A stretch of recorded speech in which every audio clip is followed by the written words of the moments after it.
Okay, students, in this video we're gonna cover engineering drawings or drafting within Fusion. So let's go ahead and start. So we'll continue on with using the drawing tools, starting a drawing, using the drawing tools, dimensioning, geometric constraints. We're gonna do some extrusion in this activity. And then of course, we're gonna cover drafting or engineering drawings. Okay. Now, again, we're going to still be fully constrained sketches. So all of the four things that you should have for every single component within a sketch should still be there. They're important. So your position X, position Y, size, and angle. They're the four main things that you need to fully constrain a sketch. So by now, everybody should be extremely familiar with those. So there shouldn't be any questions about that. Now, a little bit of background on engineering drawings. So engineering drawings are not only an illustration, they're actually specifications of size and shape of a particular component or assembly. So engineering drawings include dimensions and tolerancing for all of the features. And for the most part, they also include multiple views that can be either two-dimensional or three-dimensional. And then, of course, they can vary in scale um, depending on the application. So here's a couple of examples of some engineering drawings that you might be able to find or you might come across. So in this case, we have what seems to be like some kind of bracket, and then of course there seems to be some threads there, which they're defining there. They're giving us the radius. Of course, we have the multiple views, and as you can see, everything's to scale, right? This top view is the same as this side view, which is the same as this front view, and then of course we have a 3D view, usually like trimetric or something like that. And then we also have some information down here, so things like what's the name of the component, who designed it, what date, and then you might have things like a company name, company logo, things like that. Okay. Keep in mind, engineering drawings are used to tell the person reading it information about the particular component. So things like size or dimension are important. Um, Overall shape, like radiuses, defining curves, things like that are extremely important. Okay, and then here's sort of another example. Now this one's a little bit more broad, but it's still sort of the same thing. Okay, so here we have a very rough engineering drawing, just defining some of the dimensions from the table. As you can see, we have a 3D view, and then we have an outside diameter, and then we have the thicknesses, and then the hub diameter and things like that. And then depending on the number of teeth, you might have the different values here. And then so this image here was actually taken from a supplier's website. I believe this is Backmaster. This is something very common in the field and in different jobs, where you might need to look up specs from some of your suppliers, and then you would have to actually account for those specs within your designs, because it's a lot easier to just buy components off the shelf than it is to manufacture a one-off type of component. So in this case, this information is also relevant and very important. Now, what we'll do today is we're gonna go work on an exercise. We're gonna actually continue on one of the previous drawings from, I believe it was week 2. So what we'll do is we'll use the iPhone model that we previously created, and then we're gonna actually generate an engineering drawing within Fusion using that model. So that model, we stopped right at just creating the sketch, I believe. So what we'll do today in this video is we'll actually carry on with the features of that particular model. So we'll first use that original sketch, and then we'll extrude it by 6.9 millimeters, and then we'll do multiple extrusions, and then we're gonna create some extra features like the headphone jack and the charging port. And then of course I gave you that sketch, to help you in that process. Okay. And then finally, once we create that final model of the iPhone, then we'll eventually create an engineering drawing out of it. Okay. Of course, we're going to be using Fusion 360, so you don't need to freehand anything like back in the old day. Instead, we're going to use that particular model, and then we're going to generate a engineering drawing that looks just like this, where we can even add things like a logo for a company, and then of course the name of the particular component, department, created by, approved by, things like that. And then of course we're going to incorporate all of the dimensions that we feel are important within the model. Now an important thing to grasp from here also is we'll be using 4 different views. That's usually sort of a common practice. You'll usually have a front view, side view, and either top or bottom view, depending on what you want to depict within the component.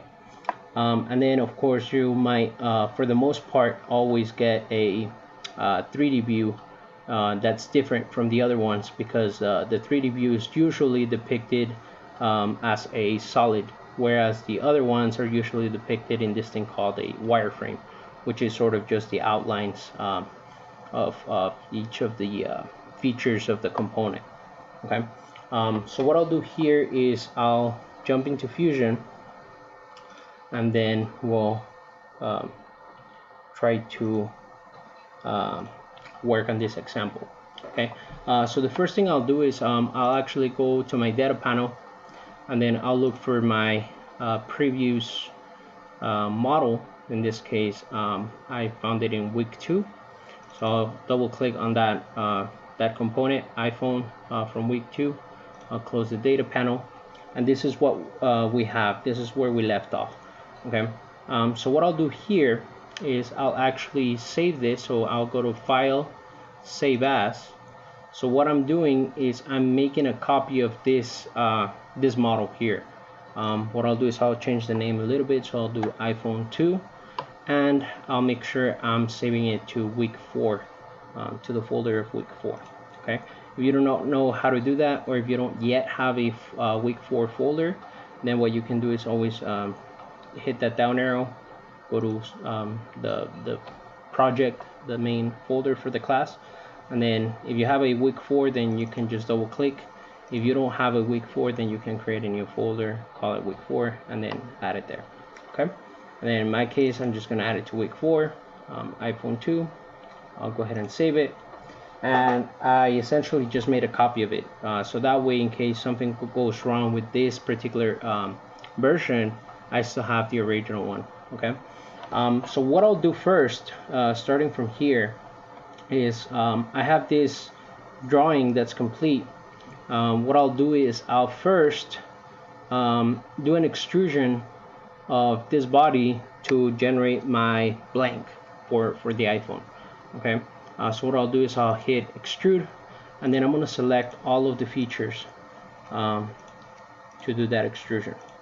Okay, now instead of going up, I'm going to go down into the page. Okay, and the distance, like I mentioned in the PDF, is going to be 6.9 millimeters negative.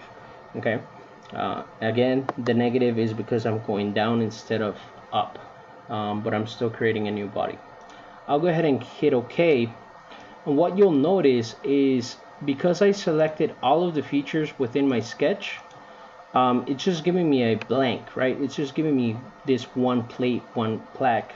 I don't really have any of the features showing up, like the button, the screen, or the camera, or the speaker on top. So what I'll do here, again, this is not the best practice probably. There's better ways of doing it, but just for argument's sake, what I'll do here is I'll turn on the original sketch, and what I'm going to do is I'm just going to do another extrusion of all of these components, all of these features, but I'm going to do a super small extrusion going into the material to remove. We're talking about like 0.001 millimeters. Okay, so it's just going to be a super subtle extrusion removing material, and what that's going to do is that's going to allow me to actually see those features. Okay, so what I'll do here is I'm going to select the profiles, of course the button, the screen, the camera, and then the speaker on the top, like so. And then what I'm going to do is I'm going to go into the material, so it's going to be a negative, and then I'm going to put 0.001 millimeters. So it's a super small extrusion where I'm removing material. And then of course the operation is cut. And then what will end up happening there is if I turn off the sketch, then the features will actually appear. And if you can zoom in, there's really it's extremely hard to see that extrusion, so it's essentially non-existent, right? But this allows me to actually visualize those extra features within my model. Okay, so what I'll do from here now is if you recall from the PDF, I'll go ahead and create this new sketch in the bottom piece of the iPhone. So I'm adding two more features to the model, which is the headphone jack and the charging port. Okay, and then of course you can always go back to this sketch to try to replicate that sketch, and then of course just do that extrusion. Okay, so what I'll do is I'll jump back to Fusion. I'll create a new sketch. Of course I'm gonna select that surface down here, and then I'll start working on that new sketch. So first I'm going to create the circle for the headphone jack, so that has to be 4.83 millimeters, and then I'm going to define that circle. So I have a couple of dimensions to add. So this distance here has to be 13 millimeters, and then this distance here has to be 3.45. So 3.45 actually comes from the extrusion. The original extrusion we did for the whole body was 6.9, so 6.9 divided by 2, and you can also do that if you wanted to. 6.9 divided by 2, and then you'll see that it comes down to 3.45. Okay, so that's set. The headphone jack is fully defined, fully constrained, so that's good. Now what I'll do is I'll repeat the process for the charging port. So to build the charging port, what I'll do is I'll create two small circles first, and then they have to be 1.7 in diameter. So I just defined one of them because the second one I'm actually just going to use an equal constraint to make them both equal. Okay, and let me move that dimension a little bit. And then the next step I'll do from here is I'll create two horizontal lines, 1 and 2, and then I'm going to use a tangent constraint to make those lines tangent to my circles, like so. Okay, and once that's done, I just need to trim away the excess, like so, and I'll be left with this shape here. Okay, and then of course I just need to define some extra dimensions. So the distance from the two centers of the circle have to be 8.32, and then the distance from this center to this corner of my iPhone has to be 25.115, and then of course the vertical, so from that point to this point, that has to be 3.45 as well. Okay, and then of course we can, once that's done, we can move around some of the dimensions to make it look nicer, like so. Okay, all right, so now we have those two extra features. They're fully defined, fully constrained. They're not going to go anywhere. Nothing crazy is going to happen. So what I'll do now is I'll just type E on my keyboard for extrusion. I'll go ahead and select the two areas. And for my extrusion, something roughly about I don't know, 5 millimeters should be enough. Okay, again, we're not doing perfect dimensions here. I just want to add those features so they actually show up in my engineering drawing later on. So this extrusion is not critical at this point, so I'm just doing something roughly um, uh, accurate. Okay, so 5 millimeters seems to work fine. Of course, the operation was cut, and then what we can see from here is we actually have those cutouts into the iPhone itself. Okay, so now we're gonna stop here. You can always add more features, like you can add the button, the on off, or the screen, and of course the volume up, volume down. And then for this particular model, I think this is the iPhone 5. I don't remember where the that switch is. I think it's like up here, or it might be on the side. I don't recall. So you can always look those extra features up, and then add them to the actual design. Okay. Again, for this example, we're gonna stop here, and then what I'll do is I'll switch up into the drafting or engineering drawing mode within Fusion. Okay. So before I do that, I want to make sure that I save this component. Again, this is a new version, so iPhone 2. This is a new file, so I haven't messed with the original. The original is still in the folder for week 2. And then what I'll do from here, once I'm done with the model and I'm certain that everything's good with it, I'll actually go ahead and hit the sign and go into drawing. Okay, now going into drawing, it's going to ask me to select one of two features, from design or from animation. In this case, we have a design, so I'm just going to select from design.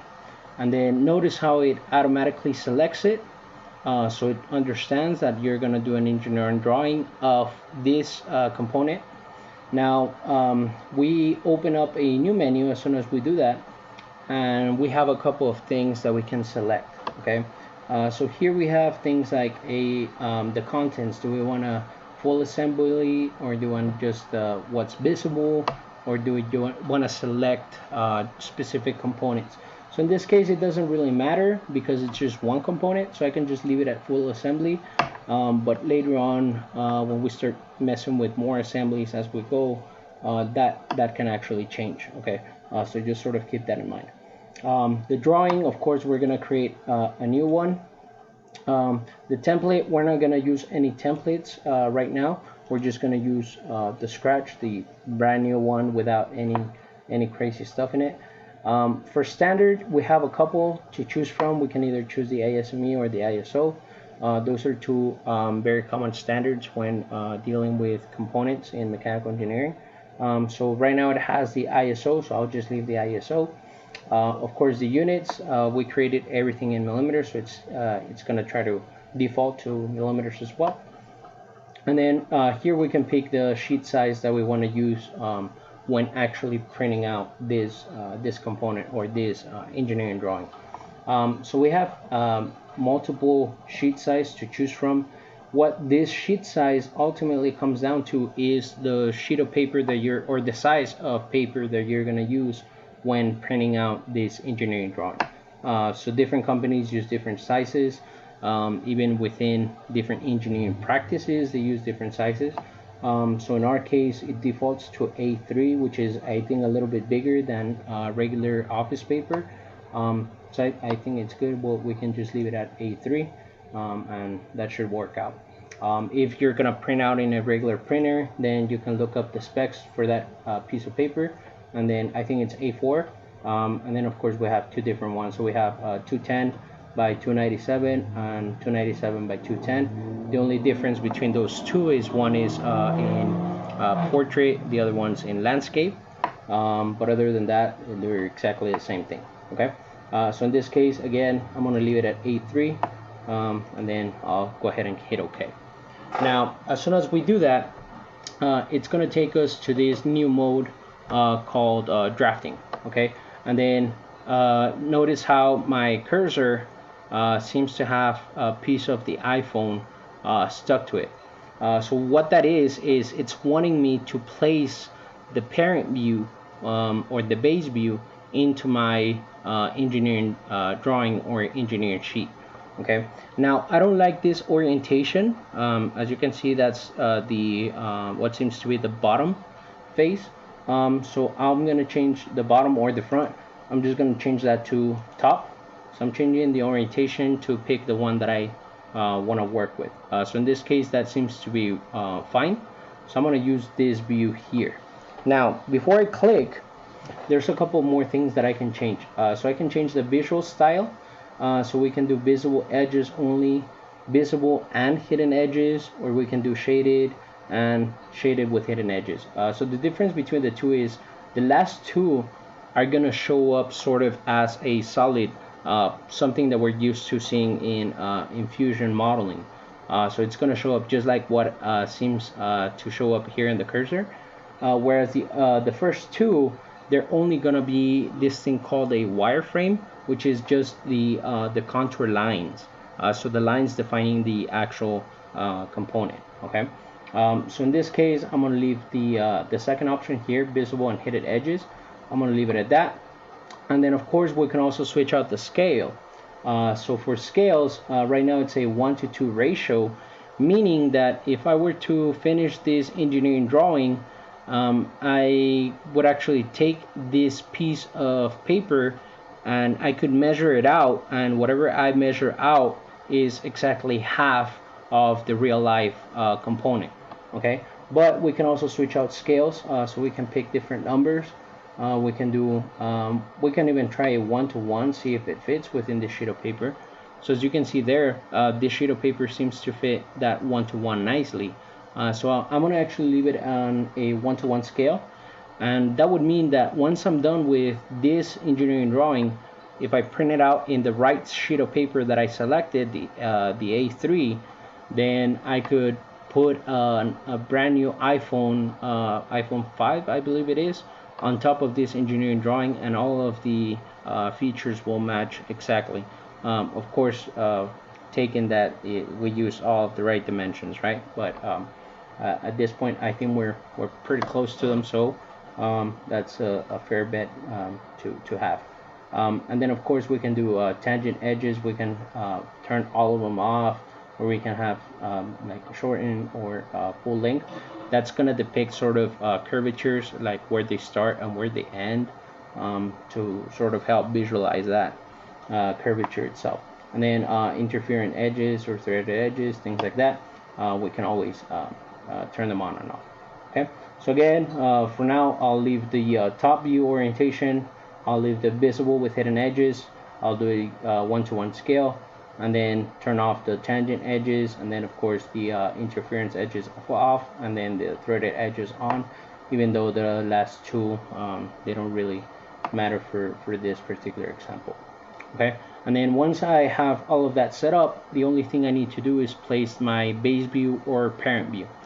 So what I want to do here is I want to place it somewhere close where I have enough space on the top and left to actually add the dimensions later on. So I'll place it somewhere here roughly, and then once that's done, I just hit enter, and then that menu goes away, and then of course it shows me with only the outlines or contours, so just lines, no shading in it.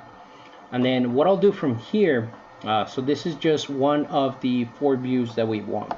Okay, what I'll do is I'll type P in my keyboard for projected view, or I can look for projected view up here, and I need to select the parent. And then as I move my cursor, it's gonna give me different views from the parent. So if I move my cursor right of the main or the parent view, then it's gonna give me a projected view that sort of switches towards the right side. If I go to the bottom, then it gives me the top. If I go to the top, then it gives me the bottom, and so on and so forth.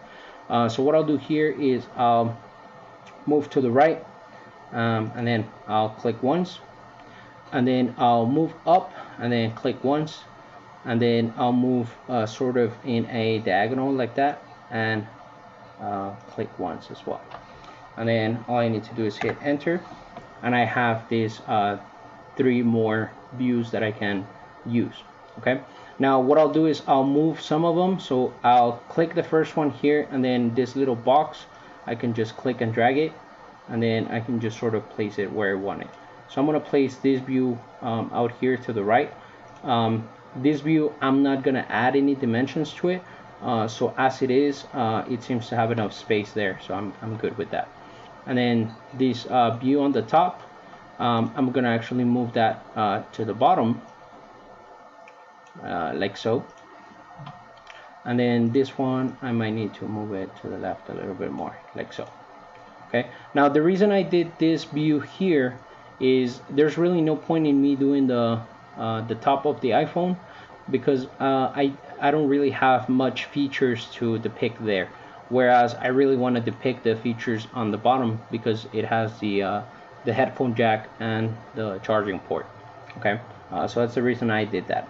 Now once this is done, then all we really need to do is just add the information that's relevant to this engineering drawing.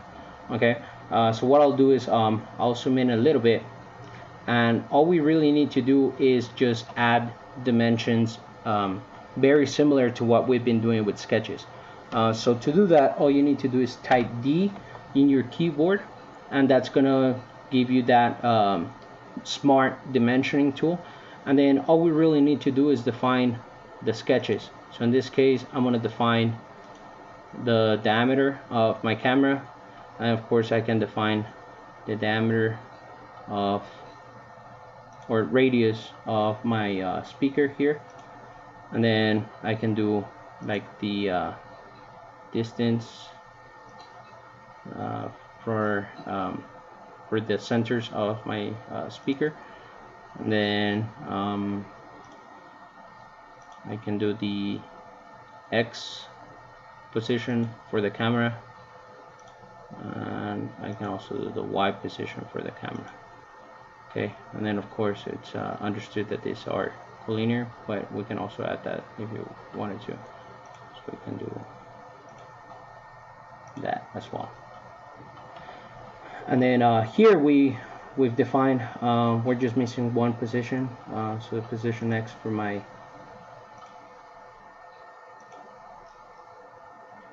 speaker. So here we just essentially defined everything for those 2 features up there, right? Now what I'll do is I'll define the home button. So I'll give it that dimension, that diameter, and then of course I still need to give it Y and an X position, right? Okay, so there we have it. We defined that home button, and then I'll go ahead and define the screen. So there's my height, there's my width, and then of course I need to define the position. So there's my offset from the edge, and then there's my other offset from the edge. Okay, and that defines the screen. So this is something very similar to what you would see on the original sketch that I gave you when we first started this component, or this model. And then what I'll do here is I'll define the height.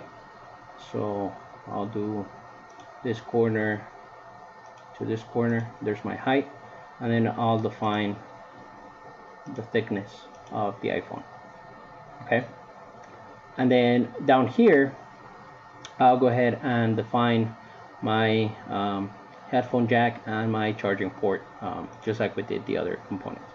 So there's my diameter for the headphone jack, and then of course I need a position X and a position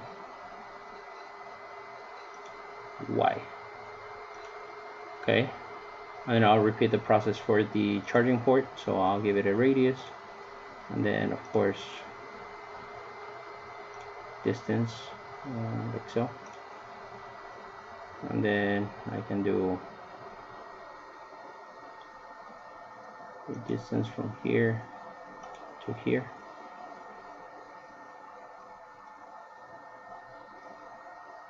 And then I'll adjust this in a second so it doesn't have to be perfect there. And then finally another vertical distance like so. Okay, and then what I can do here is press escape, and then I select this this little square, and I can move that dimension where I need it to be. Okay, so it's not like super crazy, so I can always try to line things up so they're easy to read. Okay, and I believe that's pretty much it for dimensioning. Oh, I can also add dimensions for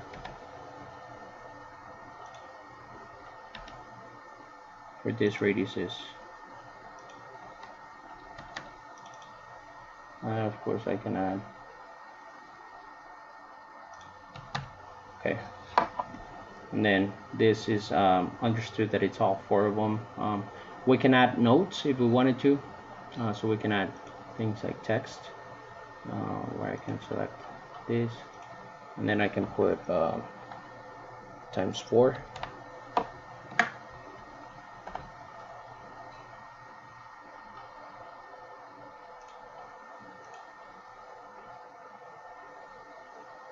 There we go.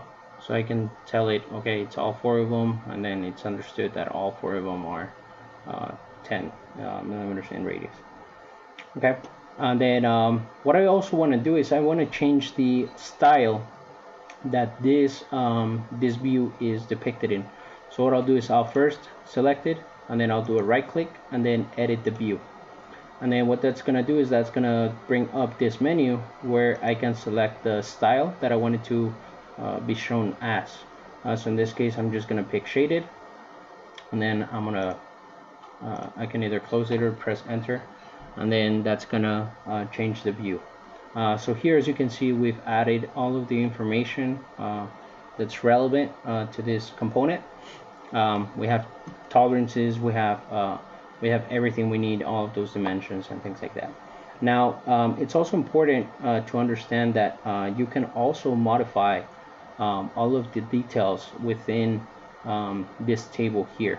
So in this case, I can modify dates. So I can do 625. I can add approve it by. So in this case, I can do myself again, and then I can add an approved date. So maybe 1 day after the original submission. And then I can change the department. So do things like mech, for mechanical engineering. I can add extra stuff, but also notice how here we have an empty space. Usually that's for the most part that's reserved for adding things like logos and things like that. So what I'll do is I'll go ahead and add the original logo for one of our first examples. So I'll go to insert, and then I'll look for that UTEP logo. So that utep.png, I'll open it up, and then I'm gonna position it. So I'm gonna use this corner as a reference. And notice how the logo is actually pretty good as far as size, but it's just a little bit too high. So what I'll do here is for my Y distance, I'll just bring it down -10, and that seems to do the trick. It fits perfectly within that box. Everything's good.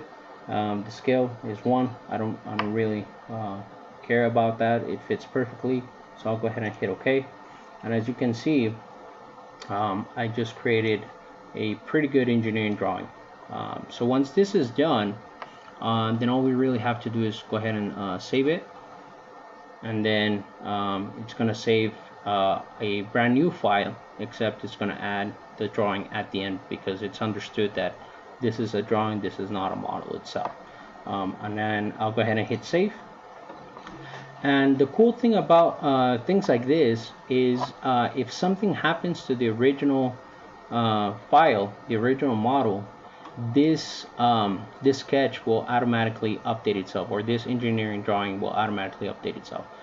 So let's say in my original sketch, this distance were to be different. So let's do, okay, I don't want to change that one because that one's too, that distance seems to be a little bit too complex.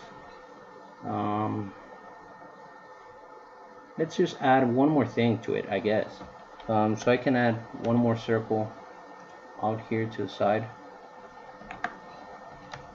and then of course I can define it, so 6 millimeters in diameter, and then I can give it a position.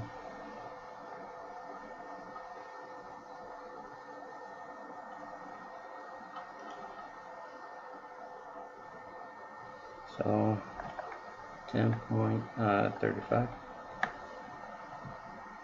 and then I can give it a position X. Okay, and then what I'll do here is here's a sketch, and then I'll extrude it again, minus 0.001, so something extremely small, and then I'll go ahead and save this new component, or this new update. And as soon as I go back to my drawing, notice how it's going to tell me, hey, the original changed, so your drawing is out of date, you might want to update it. Okay, so I just click this icon, and of course it gives me a warning down here too. So I just have to click this icon, and then that original model is going to automatically update, and it's going to give me that new feature that I just added. So that's really really important and really useful, because as you make changes to your components, changes that might be needed because of tolerancing or whatever it might be, then those changes will automatically be updated in the drawing as well, so you don't have to generate a brand new drawing if everything else is the same. And of course, if you modify something that's already existent, then the dimension that's showing up here in the drawing will automatically be updated as well. So again, that's really powerful, and it's really important to know how to do that. Okay, so I'll go ahead and stop this video here. You will get access, or you should have access to the PDF with all the information for engineering drawings, and then of course you're also going to get access to an engineering drawing in PDF form that looks just like this. And the way you do that, once you're done, let's say we're completely done with this engineering drawing, it's ready to be submitted, then Fusion really allows you to just save it as a PDF in an output, which is really important, and it makes your life so much easier. So instead of me having to probably take a screenshot out of this and then printing it out, I can automatically save it as a PDF and submit that to my distributor or to my manufacturer, whatever it might be. So in this case, all you have to do is hit PDF for the output, and then it's going to ask you which sheets do you want to output. So in this case, we just have one sheet, so you don't really need more than that. If you have multiple sheets for multiple components within an assembly, for instance, then you can select to print out all of the sheets, or just the current sheet, or just the selected, or a specific range, whatever it might be. And then of course it can ask you to open up the PDF once it's saved, or once it sort of exports it. So in this case, I just left that off, but all you really have to do is hit OK, and then it's gonna give you the option to select where you're gonna save that PDF to. So I can go back to week 4, and then I can save that PDF right there. So in this case, I already had one before, but this is iPhone 2, so I can just save that there, and I shouldn't have any issues. And then of course that's going to be saved within my computer now, and I can do whatever I need to do now. Okay, so I'll go ahead and stop the video here. I hope this information is very useful. We'll maybe give you 1 or 2 more examples with drafting, but this is pretty much everything you really need to know. The extra stuff, like adding text or adding extra features here, that's really just personal preference. So if you want to know a little bit more on how to do those extra things, you can always look that up online, or you can shoot me an email and I'll try to help you out with those extra features. But at this point, this is essentially all you're gonna really need to get started on engineering drawings. Okay, so I'll see you in the next video, and make sure you save all your work. So in this case, make sure you save both the drawing and the model. Okay.